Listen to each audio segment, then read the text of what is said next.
അപ്പൊ ദൈവവചനം കേട്ടിരിക്കെ തന്നെ പൂർത്തിയാവും. ബാക്കിയൊക്കെ ഉപദേശമൊക്കെ കേട്ടാൽ എന്നാ സംഭവിക്കും? തൽക്കാലം നമ്മൾ ഇച്ചിരി പഠിക്കും കാര്യങ്ങളൊക്കെ. ഉപദേശിച്ചാൽ ആരെങ്കിലും നന്നാവുമോ? നന്നാക്കി നമ്മുടെ പിള്ളേരെല്ലാം നന്നായി പോകേണ്ടതല്ലേ? ഈ കുഞ്ഞുങ്ങളുടെ കാര്യമല്ല കേട്ടോ പറയുന്നത്. ഈ പിള്ളേർക്ക് എന്നാ പറ്റി, പിള്ളേർക്ക് എല്ലാം പറ്റിയെന്നല്ലേ നമ്മൾ ചോദിച്ചുകൊണ്ടിരിക്കുന്നത്. പിള്ളേർ എന്തെല്ലാം ഉപദേശങ്ങളുണ്ടല്ലേ? കേട്ടിരിക്കെ തന്നെ പൂർത്തിയാകുന്ന ദൈവത്തിന്റെ വചനം സ്വീകരിച്ചില്ല. പ്രയോറിറ്റി മാറിപ്പോയി. ഒന്നാം സ്ഥാനം എന്തിനു വേണം?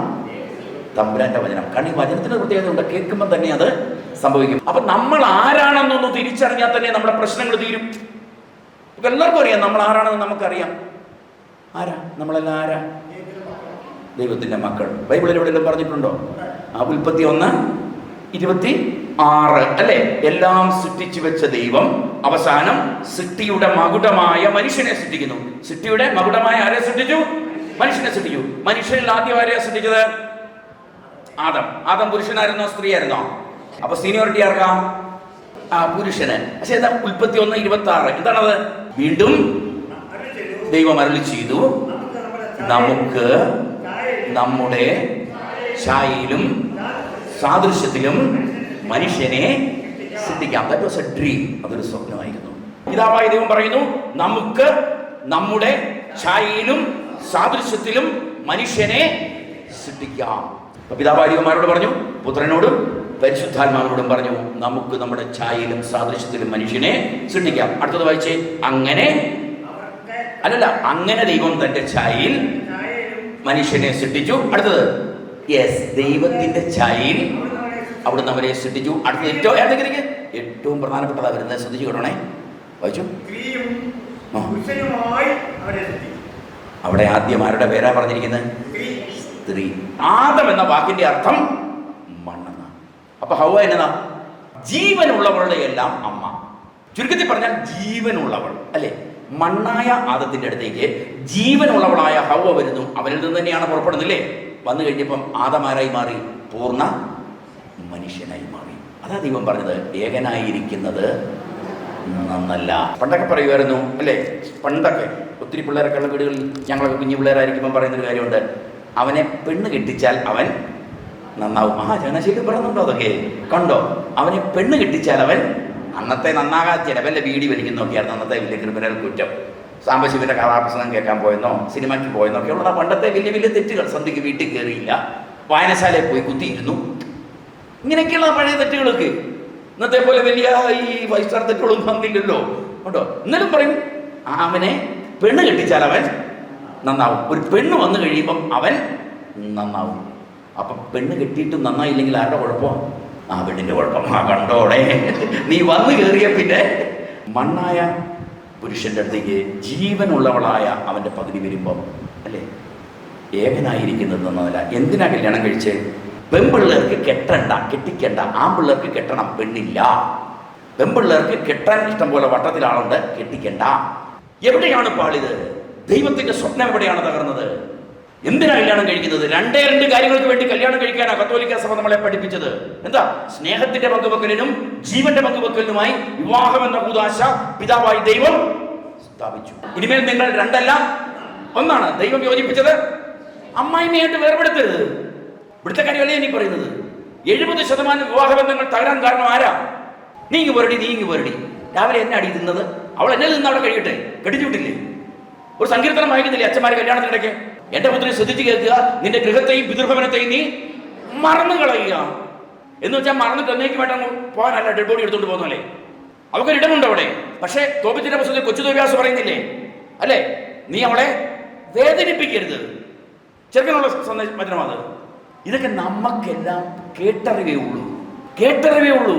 അപ്പൊ ഇവിടെയാണ് പിതാവ്, പുത്രൻ, പരിശുദ്ധാത്മാവ് ഒന്നായിരിക്കുന്നത് പോലെ പുരുഷനും സ്ത്രീയും ദൈവത്തിന്റെ അനുവാദത്തോടെ പരിശുദ്ധമായ സ്നേഹം പങ്കുവെക്കുമ്പോൾ ഒന്നായിരിക്കുമ്പോൾ പിറക്കുന്ന മക്കളും എങ്ങനെയായിരിക്കും? ഒന്നായിരിക്കും. ആരുടെ കൂടെ ഒന്നായിരിക്കും? അപ്പന്റെ അമ്മയുടെ കൂടെ ആയിരിക്കും. അതിനെന്ത് പറയും? പരിശുദ്ധ ത്രിത്വത്തിന്റെ പ്രതിരൂപമായ കുടുംബം. അതിനെ എന്ത് വിളിക്കും? ഉറക്കെ പറ. അത് കുഞ്ഞു പിള്ളേരോട് പഠിപ്പിക്കണം. മക്കളെ, നമുക്ക് 3 ഐഡന്റിറ്റി ഉണ്ട്. എത്ര ഐഡന്റിറ്റി ഉണ്ട്? 3 ഐഡന്റിറ്റി. ഒന്നാമത്തെ ഐഡന്റിറ്റി, ഞാൻ ദൈവത്തിന്റെ ഛായയാണ്, ഞാൻ ദൈവത്തിന്റെ സാദൃശ്യമാണ്. എന്നെ കൊണ്ട് എന്തിനു കൊള്ളാമെന്ന് പറഞ്ഞ് പിള്ളേർ തലകുത്തി മറിയരുത്. നിന്നെ കൊണ്ട് എന്തിനു കൊള്ളാമെന്ന് പിള്ളേരോട് ചോദിക്കുകയും ചെയ്യരുത്. A+ നിന്നെ കൊണ്ട് എന്തിനു കൊള്ളാം? അവരെ നോക്കിപ്പിടി, ഇവരെ നോക്കിപ്പിടി. കുഞ്ഞെ, നീ ദൈവത്തിന്റെ ഛായയും സാദൃശ്യം, ഛായ എന്ന് വെച്ചാൽ രൂപം, സാദൃശ്യം എന്താ? നേച്ചർ ഓഫ് ഗോഡ്, സ്വഭാവം. എന്താ ദൈവത്തിന്റെ സ്വഭാവം? God is love. നമുക്കറിയാം. അടുത്തത് എന്താ?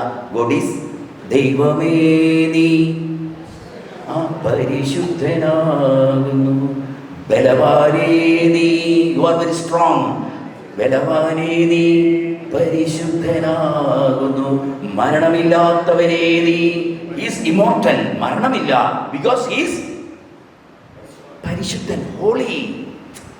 പരിശുദ്ധനായവന് മരണമില്ല, പരിശുദ്ധനായവന് ബലമുണ്ട്, അല്ലേ? അപ്പൊ ബലം നഷ്ടപ്പെടുന്ന എപ്പോഴാ? സാംസന്റെ ബലം നഷ്ടപ്പെട്ടത് എപ്പോഴാ? പഴയ നിയമത്തിലെ സാംസന്റെ ബലം നഷ്ടപ്പെട്ടത് എപ്പോഴാണ്? വിശുദ്ധിയിലായിരിക്കുക, സന്തോഷത്തിലായിരിക്കുക. അപ്പൊ എപ്പോഴും സന്തോഷം നഷ്ടപ്പെടുന്നേ? When I lose my holiness, മോനെ മോളെ, I will lose my happiness. When I lose my holiness, I will lose my happiness. അപ്പൊ എപ്പോഴാ ഈ സന്തോഷം തിരിച്ചു കിട്ടുന്നേ? വിശുദ്ധി തിരിച്ചു കിട്ടുമ്പോൾ. അതെങ്ങനെ കിട്ടുന്നത്? ഒരു കൊച്ചു പറഞ്ഞേ, എങ്ങനെവനെ? ആ കുമ്പസാരത്തിലൂടെ. അറിയാമല്ലോ, പിന്നെ എന്നാ പേടിക്കുന്നേ? മറ്റാർക്കും ഇല്ലാത്തൊരു പ്രിവിലേജ് നമുക്കില്ലേ? അപ്പൊ വിശുദ്ധിക്കൊരു നിർവചനം വേണ്ടേ നമുക്ക്? എന്താ വിശുദ്ധിയുടെ നിർവചനം? ഒന്ന് പറയാവേ, എല്ലാവരും കാണാൻ. തെറ്റിൽ നിന്ന് ശരിയിലേക്ക് മടങ്ങി വരുമ്പോൾ ഞാൻ അനുഭവിക്കുന്ന ആനന്ദമാണ് വിശുദ്ധി. തെറ്റിൽ നിന്ന് ഒരു വര ഇടണം, എന്നിട്ട് ഡിലീറ്റ് ചെയ്യണം കേട്ടോ മക്കളെ. ശരിയുടെ അടിയിൽ എത്ര വര ഇടണം? 2 മിടുക്കി. മടങ്ങി വരവ്, എഴുന്നേക്കണം. മടങ്ങി വരവ്. 3 ആനന്ദം. 4 വിശുദ്ധി. എന്താ നമ്മുടെ ബൈബിളിന്റെ രത്ന ചുരുക്കം? എന്താ? 3 നഷ്ടങ്ങളെ കുറിച്ച് ബൈബിളിൽ പറയുന്നുണ്ടല്ലേ? അത് കൂടുതൽ ഒന്നും പറയാം, വേറെ അച്ഛന്മാരെ ധ്യാനിപ്പിക്കും, നല്ല പ്രൊഫഷണലല്ലേ നമ്മുടെ മുതിക്കുന്നത്. അവർ പറയും, 1 ആട് നഷ്ടപ്പെട്ടു, 2 നാണയം നഷ്ടപ്പെട്ടു, 3 മകൻ നഷ്ടപ്പെട്ടു, അല്ലേ? ഈ 3ന്റെയും ചുരുക്കം എന്താ മക്കളെ? ആട് നഷ്ടപ്പെട്ടത് കിട്ടിയോ? കിട്ടി. നാണയം നഷ്ടപ്പെട്ടത് കിട്ടിയോ? കിട്ടി. 3 കെണികൾ നമ്മുടെ കുടുംബങ്ങളെ വിഴുങ്ങി. ലൂക്ക 21:34. കർത്താവിന്റെ ശിഷ്യന്മാരിൽ ഒരു ഡോക്ടർ ഉണ്ടായിരുന്നു. ആ ഡോക്ടറുടെ പേരാണ് ഡോക്ടർ ലൂക്ക, അല്ലെ? വിഷഗ്വരൻ. സുഖലോലുപത, മദ്യാസക്തി, ജീവിത വ്യഗ്രത എന്നിവയാൽ നിങ്ങളുടെ മനസ്സ് ദുർബലമാകുകയും ആ ദിവസം പെട്ടെന്ന് ഒരു കെണി പോലെ നിങ്ങളുടെ മേൽ വന്ന് വീഴുകയും ചെയ്യാതിരിക്കാൻ ശ്രദ്ധ, ജാഗ്രത. ജാഗ്രത എന്നുള്ള വാക്കിന്റെ അർത്ഥം എന്നാ മക്കളെ? ജാഗ്രത എന്നുള്ള വാക്കിന് ശ്രദ്ധിക്കുക, അല്ലേ? സൂക്ഷിക്കുക. ഇച്ചിവിടെ കിടന്നൊരു അർത്ഥമുണ്ട്, ഉറക്കത്തിലും സൂക്ഷിക്കുന്ന ഉണർവ്. സുഖലോലുപത, അടിപൊളി ജീവിതം. കൂടെപ്പറപ്പായി bachelors party, save the date party, മാമോദിസ പാർട്ടി, അല്ലേ? പിന്നെ എവിടേക്കാ പാർട്ടി? മദ്യാസക്തി. അതിന്റെ ചേട്ടനും അനിയനും കൂടാണ് MDMA. അറിയാമല്ലോ, 90% കുഞ്ഞുങ്ങൾ MDMA അടിമയായത് ആദ്യം ബിയർ കുടിച്ചിട്ടാണ്. ആ മദ്യം എന്നുള്ളത് കള്ളെന്ന് പറഞ്ഞു രക്ഷപ്പെടണ്ട. അതിന്റെ ഭീകരമായ അവസ്ഥ ആണെന്നുണ്ടല്ലോ, അതിനെ പേടിപ്പിക്കേണ്ട കാര്യമില്ലല്ലോ, പറഞ്ഞു പെടുത്തേണ്ട കാര്യമില്ലല്ലോ. പിന്നെ ജീവിത വ്യഗ്രത, അവിടെയാണ് കെണി ആരംഭിച്ചത്. ജീവിത വ്യഗ്രത എന്നാ മക്കളെ? ദൈവത്തെ മറന്നുള്ള ജീവിതം. അതിന് ഇംഗ്ലീഷിൽ ഒരു വാക്കുണ്ട്, വർക്കഹോളിക് നേച്ചർ എന്ന് പറയും. എന്താണ്? ആൽക്കഹോളിസം പോലെ തന്നെ ഒരു അപകടമാണ് വർക്കഹോളിസം. എൻ്റെ പണി, എൻ്റെ ജോലി, എൻ്റെ സമ്പത്ത്, എൻ്റെ ബിസിനസ്, എന്നാ പള്ളി പോകാൻ പറ, നിങ്ങളങ്ങനെ പോയാൽ മതി, കുടുംബ കൂട്ടായ്മ. പിന്നെ എന്നതിന് വേറെ വല്ല പണിയില്ലേ? പിള്ളേർ പോയി ട്യൂഷൻ സെന്ററിൽ പോകും, എൻട്രൻസ് കോച്ചിങ്ങിന് പോകും. ഇവിടെയാണ് സുഖലോലുപത, മദ്യാസക്തി, ജീവിത വ്യഗ്രത, ദൈവത്തെ മറന്നുള്ള ജീവിതം. എത്ര വലിയവന്റെ മനസ്സ് ദുർബലമാകും, എത്ര വലിയവന്റെ മനസ്സ് ദുർബലമാകും. ആ ദിവസം ഒരു കെണി പോലെ വന്ന് നമ്മുടെ മേൽ വന്ന് പതിക്കും. എല്ലാം തിന്നോ, തൽക്കാലം അറിവിൻ്റെത് വേണ്ട എന്ന് വെച്ചാൽ അറിയണ്ടാത്ത കാര്യങ്ങൾ അറിയണ്ടാത്ത പ്രായത്തിൽ പിള്ളേര് അറിയണ്ട. ഇന്നിപ്പോ എന്താ? പിള്ളേരാണ് നമ്മളെ പഠിപ്പിക്കുന്നത്. കൊച്ചെ എന്റെ ഫോണൊന്ന് ശരിയാക്കിത്താ, എന്റെ ഇൻസ്റ്റാഗ്രാം നീ ഒന്ന് ശരിയാക്കി തന്നെ. അമ്മ ഇതൊന്നും പഠിച്ചില്ലേ അമ്മേ? ഒരു വലിയൊരു പാരമ്പര്യം നമ്മൾ തെറ്റെന്നല്ല പറയുന്നത്, എല്ലാം നമ്മൾ സ്വീകരിച്ചേ പറ്റൂ, അല്ലേ? ഇവിടെയാണ് സ്ത്രീയോട് ചോദിച്ചു, എന്തെങ്കിലും അരുതുണ്ടോ? അവിടെയാ കയറി തൊട്ടത്.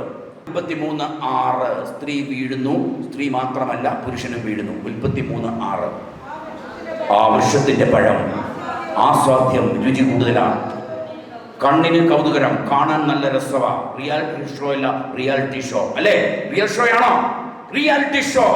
ഇൻസ്റ്റഗ്രാം കണ്ണിന് കൗതുകരം, പിന്നെ വേറെ പലതും ഉണ്ട്.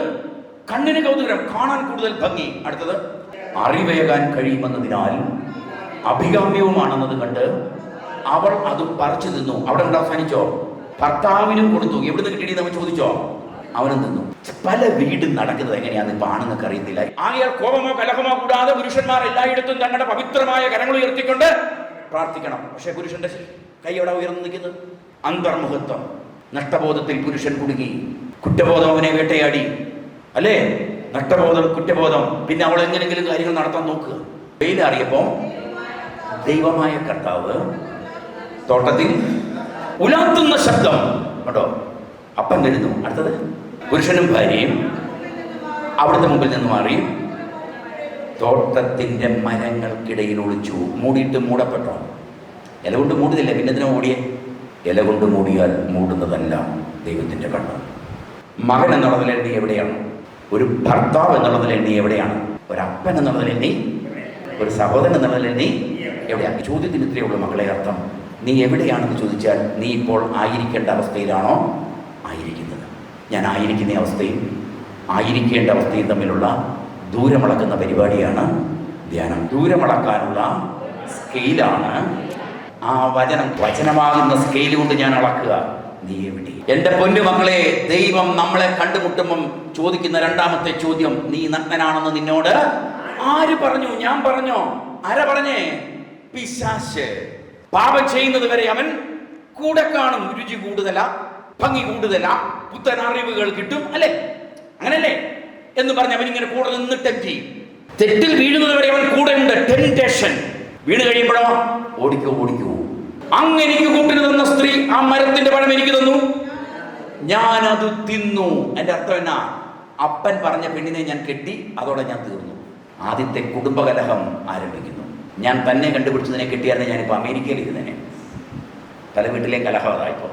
ദൈവമായ കർത്താവ് സ്ത്രീയോട് ചോദിച്ചു, എന്താണ് നീ എന്താണ് ഈ ചെയ്തത്? അതിൻ്റെ അർത്ഥം എന്നാണെന്നറിയാമോ? മോളെ, നിന്നിൽ നിന്ന് ഇതിനേക്കാൾ കൂടുതൽ ഞാൻ പ്രതീക്ഷിച്ചായിരുന്നു. ഒന്ന് പറഞ്ഞ് രണ്ടാമത് നീ പിള്ളേരെ പറഞ്ഞുകൊണ്ട് അങ്ങോട്ടേക്ക് ഓടുന്നേ. കാസർഗോഡ് നിന്നൊരു ടീച്ചർ വന്നു, മദ്യത്തിനടിപ്പെട്ടു പോയ ഭർത്താവിനെയായിട്ട്. കാസർഗോഡ് നിന്നൊരു ടീച്ചർ ജീപ്പയിലാണ് വരുന്നത്. അപ്പോൾ ടീച്ചർ വന്നപ്പോൾ ഞങ്ങൾ ഈ മനുഷ്യനെ സാറേ എന്ന് വിളിച്ചു. അവസാനം പുള്ളി പറഞ്ഞു, ഞാൻ സാറൊന്നുമല്ലേ, ഞാനൊരു കൃഷിക്കാരനാണ് എന്ന് പറഞ്ഞു. ഈ പുള്ളി കെട്ടിക്കഴിഞ്ഞ് വീട് പഠിപ്പിച്ച് അറിയാമല്ലോ, കോർപ്പറേറ്റ് ജോലിയൊക്കെ കിട്ടി, നല്ലൊരു കുടുംബം. ഈ മനുഷ്യൻ നല്ല ആളായിരുന്നു, പക്ഷേ ഇച്ചിരി മദ്യത്തിൽ അങ്ങ് പെട്ടുപോയൊരവസ്ഥയായി. അവസാനം ഈ മനുഷ്യൻ ഇവിടെ വന്നു ധ്യാനിക്കാൻ. അവസാനം ധ്യാനം എല്ലാം കൂടി കഴിഞ്ഞ് ജീപ്പയിലാണ് വരുന്നത്. അപ്പം അച്ഛൻ പോകാൻ നേരത്ത് പറയും, അടുത്ത മാസം ധ്യാനത്തിന് നിങ്ങൾ ആരെങ്കിലുമൊക്കെ കൊണ്ടുവരണമെന്ന് പറയും. കാരണം മദ്യത്തിന് അടിപ്പെട്ട് പോയവരുടെ വിഷമം അറിയത്തുള്ളൂ. ക്യാൻസർ വന്നയാൾക്ക് ക്യാൻസർ രോഗിയുടെ വിഷമം, മക്കളില്ലാത്തവരെ മക്കളില്ല. അപ്പം ഈ ടീച്ചർ വന്നു. പിറ്റേ മാസം ഞാൻ കൊണ്ടുവരും അച്ഛാന്ന് പറഞ്ഞു. 6 പേരെ. പിറ്റേ മാസം 10-ാം തീയതി വന്നു. എൻ്റെ പൊന്നെ, പുറകിൽ നിന്ന് 6 എണ്ണം എല്ലാം കൂടെ ചാടി ഇറങ്ങി. ടീച്ചറും ചാടി ഇറങ്ങി. അപ്പം ഞാൻ ചോദിച്ചു, സാറേ എന്തിയാ? പുള്ളിക്കാരൻ ആണ്ട കിടക്കുന്നു, സ്റ്റിയറിംഗ് കിടപ്പുണ്ട്. പിടിക്കാൻ പോയി, വീണുപോയി. തവളെ പിടിക്കാൻ പോയി വെള്ളത്തിൽ വീണെന്ന് പറഞ്ഞു. ഇനി ഞാൻ ഒരിക്കലും ഇല്ല അച്ഛാന്ന് പറഞ്ഞു. ശരി, വീണ്ടും അനുഗ്രഹം കൊടുത്തു വിട്ടു. പിറ്റേ മാസം ഇതേ അവസ്ഥ. പുറകിൽ വരുന്നവരൊക്കെ രക്ഷപ്പെടും, ഈ പുള്ളി പിന്നെ സ്റ്റിയറിംഗ് കിടക്കും. 7-ാം തവണത്തെ ധ്യാനം കഴിയുമ്പം ഞാൻ അറിയാതെ പോകാൻ നേരത്തെ ടീച്ചറിനോട് ചോദ്യം ചോദിച്ചു. ടീച്ചറെ മടുത്തോ? പെട്ടെന്ന് ഇത്ര നേരം എന്നോട് വലിയ ബഹുമാനത്തോട് നിന്ന് ഈ സഹോദരി, ബലിപീഠത്തിന് തമ്പുരാൻ തന്നതല്ലേ, ഈ ആത്മാവിനെ കൊണ്ട് ഞാൻ ഈ ഭൂമിയിൽ നിന്ന് പോകും. മക്കളെ, ബൈബിളിന്റെ സന്ദേശം ഇത്ര ഉള്ളന്നേ.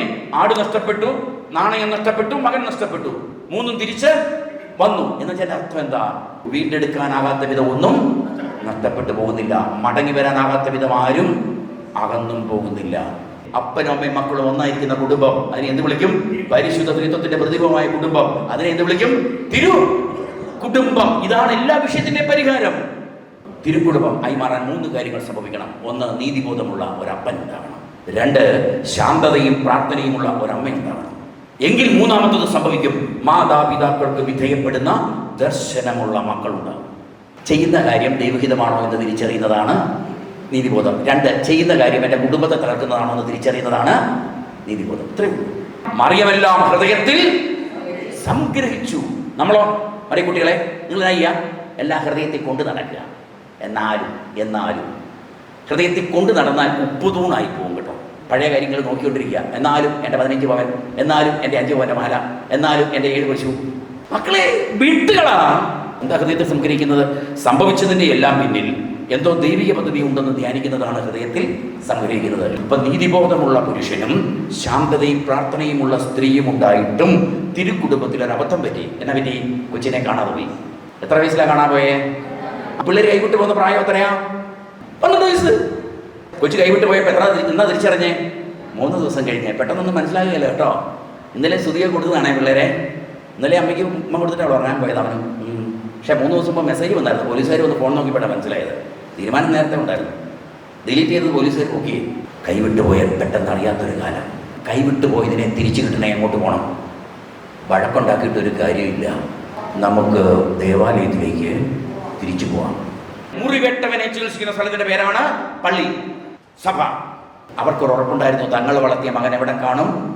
പള്ളി കാണുന്നേ. മക്കളെ, കൊച്ചു കുഞ്ഞുങ്ങളെ കുറേ എണ്ണം ഇതിനകത്തിരിപ്പുണ്ടല്ലോ. കൈവിട്ട് പോയാലും എങ്ങോട്ട് ഓടിക്കയറിക്കണം മക്കളെ? ബാംഗ്ലൂർ വെച്ചാണെങ്കിലും മദ്രാസ് വെച്ചാണെങ്കിലും ഇംഗ്ലണ്ട് വെച്ചാണെങ്കിലും കാനഡയിൽ വെച്ചാണെങ്കിലും കൈവിട്ട് പോയാലും എങ്ങോട്ട് കയറിക്കണം? പള്ളിയുണ്ടോ മക്കളെ? ഓടിക്കയറിക്കണോടാ. മക്കളെ തിരിച്ചു കിട്ടാൻ ഒറ്റ വഴിയേ ഉള്ളൂ. ആരാ? വേദശാസ്ത്രികൾ, ദൈവിക കാര്യങ്ങളിൽ വ്യക്തതയുള്ള മനുഷ്യർ, വർഗപ്പറ മനസ്സിലായവർ, വയ്യ വന്നവനെയല്ല മക്കളുടെ ഗൈഡ്. 119 സങ്കീർത്തനം 105 വചനം. കർത്താവിന്റെ വചനം എൻ്റെ പാദങ്ങൾക്ക് വിളക്കും വഴികളിൽ പ്രകാശവുമായിരുന്നു. ഞാൻ വിളക്ക് കൊളുത്തിയില്ല. വചനമാകുന്ന വിളക്ക് കൊളുത്തിയില്ല. എൻ്റെ വീട്ടിൽ പല തിരക്കുകൾക്കിടെ ഞാൻ മറന്നുപോയി. മകൾ സ്വയം അറിയാതെ തന്നെ പിതാവിനെ ജാഗ്രതയുള്ളവനാക്കുന്നു. അവളെക്കുറിച്ചുള്ള വിചാരം അവന്റെ നിദ്ര അപകരിച്ചു കളയുന്നു. എന്താ? 3 കാര്യങ്ങൾ വായിച്ച്. യൗവനത്തിൽ പെണ്ണിനെ കെട്ടിച്ചുവിടാൻ അവൾ സമ്മതിക്കണം. യൗവനത്തിൽ വിവാഹിതയാകണം. അടുത്തത്, വിവാഹത്തിന് ശേഷം ഭർത്താവിന് അവിധയാകുമോ എന്നോർത്ത് ആകുലനാകുന്നു. മക്കളെ, നിങ്ങളെ പോലെ അനിയത്തിമാരെ കെട്ടിച്ചു വിട്ടിടത്തങ്ങ് കൂടണം. 3-ാം ദിവസം തിരിച്ചു പോരരുത്. കന്യകയായിരിക്കുമ്പോൾ അവൾ കളങ്കിതയും പിതൃഭവനത്തിൽ വെച്ച് ഗർഭിണിയുമാകുമോ എന്നോർത്ത് ഭയപ്പെടുന്നു. പിള്ളേരെ വേറെ വീട്ടിൽ കിടക്കാൻ വിടരുത്. വിട്ടാൽ കുഴപ്പമൊന്നുമില്ല. പോകുന്നവർ മാലാഹമാരായിട്ട് തിരിച്ചു വരുന്നത് വിശാസികളായിട്ട്. ദുശാട്ടിക്കാരിയായ പുത്രിയെ കർശനമായി അടിക്കാനല്ല പറഞ്ഞത്, സൂക്ഷിക്കുക. ഇതൊരു മുതല. അടുത്തത്, അല്ലെങ്കിൽ അവൾ നിന്നെ ശത്രുക്കളുടെ പരിഹാസപാത്രവും നഗരത്തിൽ സംസാര വിഷയവും ജനമധ്യയെ അപമാനിതനുമാക്കും. സമൂഹത്തിന് മുമ്പിൽ നിനക്ക് ലജ്ജിക്കേണ്ടി വരും. പെൺകുഞ്ഞുങ്ങൾ അഭിമാനം മക്കളെ. ജെൻഡർ റിയാലിറ്റി, ജെൻഡർ ഇക്വാലിറ്റി എന്നാ കുഴപ്പം? നമ്മുടെ മൊബൈൽ ഫോണിൽ നിന്നറിയാം നമ്മുടെ വ്യക്തിത്വം കേട്ടോ. ഞാനിപ്പോൾ തുറന്നു തന്നെ എൻ്റെ ഓൺ ചെയ്തപ്പോൾ നോക്കിക്കോ, എന്തൊക്കെയാണ് ഞാൻ കാണുന്നത് നിങ്ങൾക്ക് ഇപ്പോൾ കാണാം. എൻ്റെ സ്വഭാവത്തിൽ നിന്നറിയാം. പുത്രനെ സ്നേഹിക്കുന്നവൻ അവനെ പലപ്പോഴും കുഞ്ഞടി കൊടുക്കും. വളർന്നു വരുമ്പം അവൻ പിതാവിനെ സന്തോഷിപ്പിക്കും. അടുത്തത്, മകനെ ശിക്ഷണത്തിൽ, ശിക്ഷയല്ല ശിക്ഷണം എന്ന് വെച്ചാൽ പരിശീലനം. പ്ലാവല എടുക്കേണ്ട പ്രായത്തിൽ പ്ലാവല എടുപ്പിക്കണം. പല സ്കൂളിൽ ചെല്ലുമ്പോൾ പെമ്പിള്ളേർ വളരെ പുലികളാണ്. ആമ്പിള്ളേരെല്ലാം കട്ടൻ കഞ്ഞി ചായ കൊണ്ടും തരുവ്. ആമ്പിള്ളേർ ആണിനെ ആണായിട്ട് വളർത്ത്. പണ്ട് മാവിൻ്റെ എറിഞ്ഞത് ആരായിരുന്നു? ആമ്പിള്ളേർ. അതൊരു വലിയ പ്രശ്നം. അമ്മമാർക്കൊരു റോളുണ്ട് ഇവിടെ. ഞാൻ അതിന് പേരൻസിനാറൊന്നുമല്ല ഞാൻ എടുക്കുന്നത്. ആൺകുട്ടിയായിട്ട് വളർത്ത്. അപ്പനെ നോക്കി പഠിപ്പീര്. ആൺകുഞ്ഞിനെ ആൺകുഞ്ഞായിട്ട് പരിശീലനത്തിൽ വളർത്തുക, പെൺകുഞ്ഞിനെ പെൺകുഞ്ഞായിട്ട് വളർത്തുക കേട്ടോ. നീതിമാൻ പരിത്യക്തനാകില്ല, ഉപേക്ഷിക്കപ്പെടില്ല. അവന്റെ സന്തതികാരന്റെ മുമ്പിൽ കൈനീട്ടേണ്ടി വരില്ല. ഇന്ന് മക്കള് പണ്ടവെ കൈനീട്ടിയാ ചില ട്രാപ്പിൽ ചെന്ന് വീണത്. പ്രഭാഷകൻ 40:15. ദൈവഭയമില്ലാത്തവന്റെ സന്തതി അധികം ശാഖ ചൂടുകയില്ല. പാപികളുടെ സന്താനങ്ങൾ മ്ലേച്ഛ സന്തതികളായി മാറും. ദൈവഭയമില്ലാത്ത പിതാവിനെ മക്കൾ കുറ്റപ്പെടുത്തും. അവൻ കാരണമാണ് അവർ നിന്നെ അനുഭവിക്കുന്നത്. അപ്പനും അമ്മയും കാരണം ഞങ്ങൾ ഇങ്ങനെയായി. പൊന്നുമക്കളെ പറയാനിടയാകരുത്. കർത്താവിനെ ഭയപ്പെടുന്നവനാരോ അവൻ തിരഞ്ഞെടുക്കേണ്ട വഴി അവിടുന്ന് കാണിച്ചു കൊടുക്കും. അവിടെ കൊണ്ട് തിരികല അവൻ ഐശ്വര്യത്തിൽ കഴിയും. അടുത്തത്, അവന്റെ മക്കൾ ദേശം അവകാശമാക്കും.